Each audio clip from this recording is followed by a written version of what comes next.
Hi everybody, welcome back. Look guys, I'm not 100% good yet, but there is also no point in me pulling the covers over my head and stay stuck in the dark.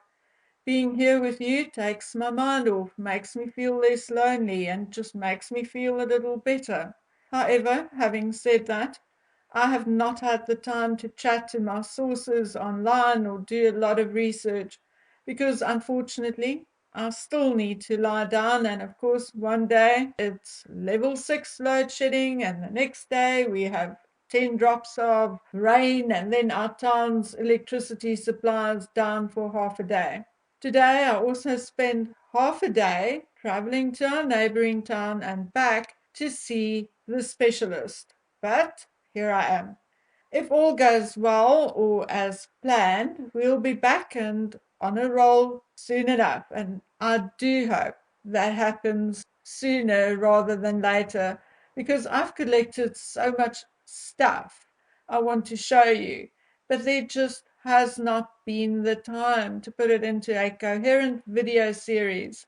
And today is unfortunately not the day either. So today we are just going to chat about this and that and share our thoughts and opinions if that is okay with you. It appears that regardless of everything which has come before, like the Netflix series, Harry's book, and all the other gossip and speculation, it appears that the matter of whether Harry and Meghan will or won't attend the Jubilee, whether they are or should be invited, is still dominating most discussions. And as it just happened that Dan Witten's interview with Paul Burrell about the subject popped into my recommended video file, I thought, well, let's go along with everyone else and talk about it again. Now, of course, there are currently a multitude of stories out there, and of course, the one about the Archbishop being asked to broker and mediate a deal, which I have already discussed. Then there is the story that Harry will attend alone, that he will be flown in under a veil of secrecy, will stay for less than 48 hours before being flown out again. And then there is the story about Harry and Meghan or Harry being offered certain incentives in order to entice them to attend. Incentives like high profile seating and them keeping the Duke and Duchess title, etc. Well, I'm being honest here. Since my last discussion with my trusted contact, I have not had the time to ask him on the latest news or updates. But remember, he said that he was convinced and very sure that the Harkles had indeed been invited. Maybe only verbally so far. But remember, he said it is 100% his opinion based on first-hand experience that the king wants Harry there. In my opinion, and that is all it is at this point, I do believe that the royals would prefer Harry to attend alone if he decides to attend. I also think that the majority of the senior royals, that would be William and Edward, and their wives and husbands, would prefer that neither Harry nor Meghan attend. But if there is no choice, then rather Harry on his own. I, however, believe that if Harry decides to attend, the Black Widow spider will be attached to his arse and will be there as well. There is no way I can see her staying at home during such an auspicious and historical event unless she is banned and threatened to within an inch of her life. I did ask a friend of mine whether she heard anything from any of her contacts and sources, and she says that one of her contacts said that they are indeed preparing things on the assumption that the Harkles will be in attendance. And at the moment, the agreement is that the attendance will be dealt with the same way it was during the Jubilee and then the funeral. And if that is indeed true, then I think the king, his advisors, and senior aides are either very dumb or very out of touch, or then deaf and blind, or all of the above. Or we can be nice and just say incredibly naive. So much has happened between the Jubilee and now, and even more so since the Queen's funeral.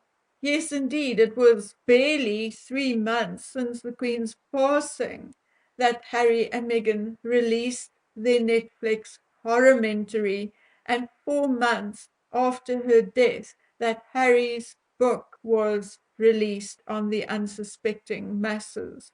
The documentary and book finally convinced a large group of people, I think, of what we have been saying all along, namely that Harry is indeed a dangerous traitor to his family, his country, and indeed the monarchy. Even in the United States, the public gawked at this man child throwing his family under the bus, and latest polls showed a drastic decline in their popularity in the United States as well. So there is all of that.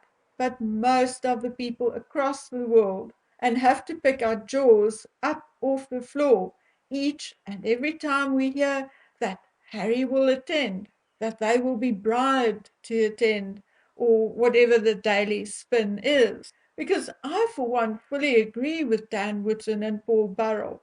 Neither Harry nor Meghan should attend the coronation. This is not a family affair.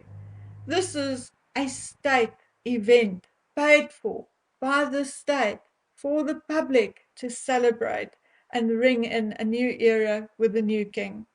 I agree with Dan Wootton, namely that I cannot fathom how the senior courtiers could even think that their absence will be a bigger distraction than their attendance.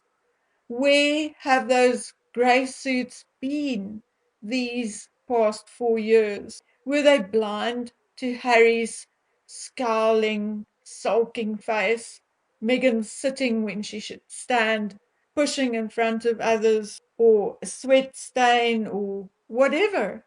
Harry and Meghan's narcissistic self centeredness is the very thing which will ensure that they pull at least one stunt to put the focus on them instead of on the king.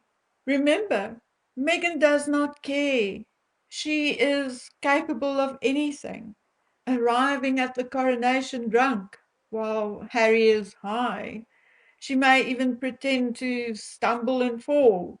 We just don't know. With them, just about anything is possible. She may even strap a moon bump on for the occasion of the coronation. We just don't know. And as Dan Wootton said, they have proven that they cannot be controlled and are not willing to stick to any rules by themselves either. We also know that their attendance will elicit boos from the crowd, as it should. Because why should they be able to get away with all their nasty deeds? Or why should Meghan Markle be in a position to even pretend to the media that they were wanted, loved, and admired by the people in the United Kingdom and the Commonwealth? Remember what she did before? Although there were boos, she told in an interview, she said that they were cheers.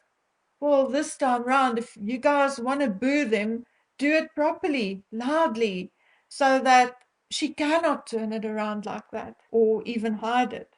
No, boo her to the moon and back. Make your voices so loud and clear that she can't turn around again and tell the media it was actually the public cheering her. However, what a sad day it will also be on which the British will celebrate the first new monarch in more than 70 years with such negativity. I agree with Paul Burrell and Dan Wootton that the time has come for the king to choose between family and state, between his son and country.